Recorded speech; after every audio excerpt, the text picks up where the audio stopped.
In preparing for this talk, I have been blessed in understanding the worldwide importance of religious freedom. Rome, Italy is the site of the second annual Notre Dame Religious Freedom Summit. At the historical Pontifical Gregorian University, President Dallin H. Oaks of the First Presidency gave the distinguished keynote remarks.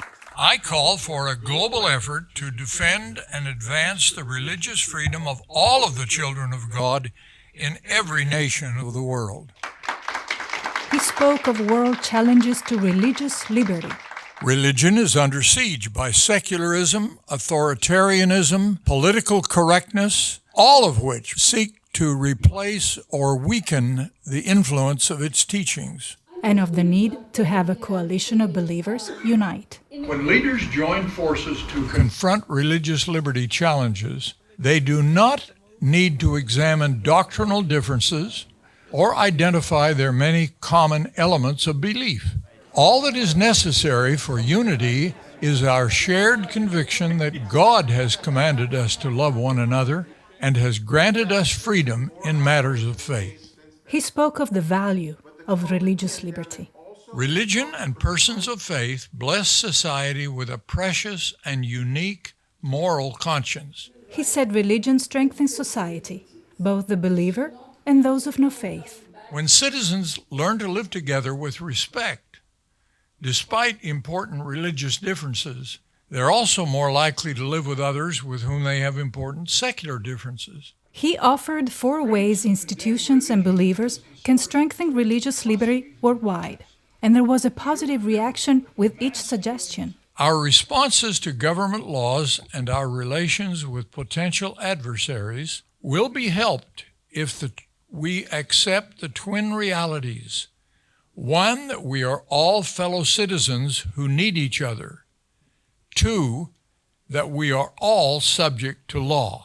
President Oaks delivered powerful remarks today where he reminded us about the value of religious liberty, the way in which religious people are law-abiding citizens who contribute to their communities and serve the most vulnerable among us. Second, the most serious violations of religious freedom are not merely discrimination, but persecution. In every country, religious leaders can play an important role in discouraging the use of state power to cause or support religious persecution. Persecution and oppression are the most serious violations of religious liberty, and it's one of the first things that we have to confront and stop.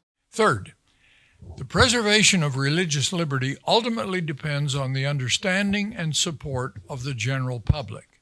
Religious institutions and believers must teach and act to make the beneficial public effects of religious teachings and practices more visible to non-believers. And we need more believers to practice their religious faith more visibly by serving others. He also made a great suggestion that religious organizations need to do more to publicize the good works that they're doing so that society understands the value of religious liberty and what is at stake if we don't protect religious liberty. Number 4, as declared by so many religious leaders, we must unite and find common ground for defending and promoting religious liberty. This is not a call for doctrinal compromises, but rather a plea for unity and cooperation on strategy and advocacy toward a common goal of religious freedom for all. President Oaks' remarks hit the high bar, giving hope to further advance goals for global religious liberty. So I wholeheartedly agree with Elder Oaks in saying that what we need is a coalition of people of all faiths to stand up for religious freedom, not just for ourselves, but for all people. I'm just honored that he's here. I mean, to have someone of his stature lending his importance to the importance of this movement, I think is the greatest honor he could bestow on us.